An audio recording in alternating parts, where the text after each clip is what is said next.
Dalam satu perjanjian bersejarah antara UK dan Kesatuan Eropah, pagar sempadan yang berusia lebih 100 tahun antara Gibraltar dan Spanyol akan dirobohkan. Gibraltar ialah wilayah British di hujung selatan semenanjung Iberia, tidak jauh dari Maghribi. Perjanjian ini menyelesaikan salah satu pertikaian utama terakhir Brexit, tetapi masih meninggalkan isu lebih mendalam mengenai kedaulatan Gibraltar tanpa disentuh. Bersama kita sekarang melalui Zoom ialah Catherine Barnard, seorang profesor undang-undang Eropah di University Cambridge. Terima kasih kerana bersama kami. Terima kasih.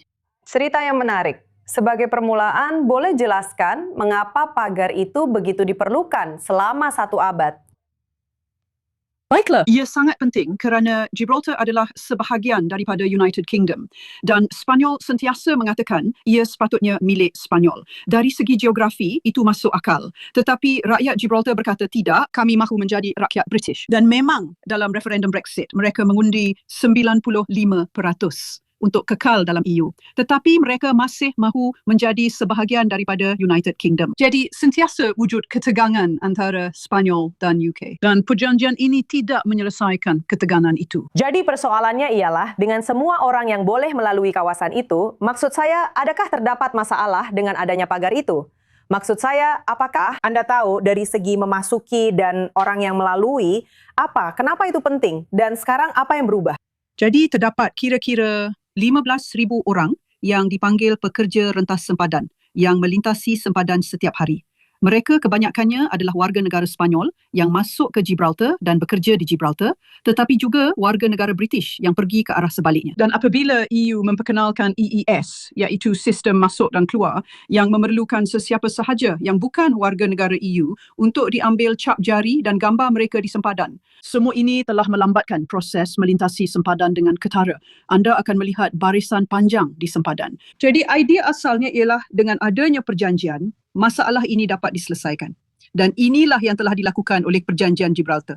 Ini adalah perjanjian antara EU dan UK. Dan pada dasarnya, warga negara Spanyol yang bekerja di EU akan dapat pergi bekerja di Gibraltar, akan dapat masuk terus ke Gibraltar tanpa EES atau kawalan sempadan ini dikenakan ke atas mereka. Perjanjian ini menyelesaikan salah satu daripada pertikaian utama terakhir Brexit. Apa maksudnya untuk sekatan-sekatan Brexit? Jadi, ia memang sangat penting. Gibraltar tidak termasuk dalam perjanjian perdagangan dan kerjasama. Itulah perjanjian antara UK dan EU. Jadi, perlu ada perjanjian berasingan antara UK dan EU mengenai Gibraltar. Dan itulah yang berlaku di sini. Sekarang ada beberapa perkara penting dalam perjanjian ini. Di satu pihak, ia membawa Gibraltar sangat dekat dengan EU. Gibraltar menjadi sebahagian daripada kesatuan kastam dengan EU. Dan jadi baranan akan bergerak dengan bebas.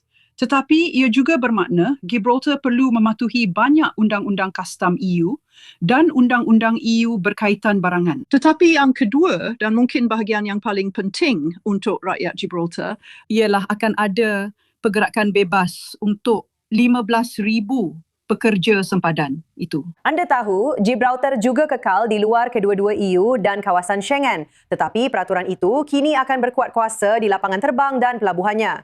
Jadi, pada pendapat anda, sejauh mana luar biasanya susunan undang-undang itu? Ya, maksud saya ia memang agak luar biasa.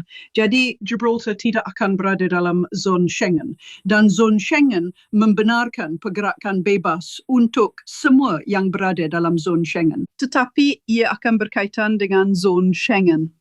Ini bermakna pegawai kawalan sempadan Spanyol akan beroperasi di lapangan terbang, iaitu lapangan terbang dan pelabuhan di Gibraltar. Akan ada kawalan berganda yang bermaksud bahawa pihak Gibraltar akan memeriksa siapa yang masuk, tetapi pihak Spanyol juga akan memeriksa siapa yang masuk ke Gibraltar. Dan ini menimbulkan isu kedaulatan. Inilah yang dikatakan oleh setengah pihak kanan di UK sebagai pencerobohan teruk terhadap kedaulatan UK. Kerana buat pertama kalinya, terdapat pegawai sempadan Spanyol yang berada di Gibraltar menentukan sama ada penduduk British Jadi orang yang tinggal di UK boleh masuk ke Gibraltar. Dan jika penduduk British, iaitu orang yang tinggal di UK, telah menghabiskan terlalu lama di EU, mereka telah melebihi tempoh 90 hari dalam 180 hari. Pihak Sepanyol mengatakan warga British tidak boleh masuk ke Gibraltar. Baiklah, terima kasih banyak Profesor Catherine Barnard. Kami amat menghargainya. Topik yang sangat menarik memang.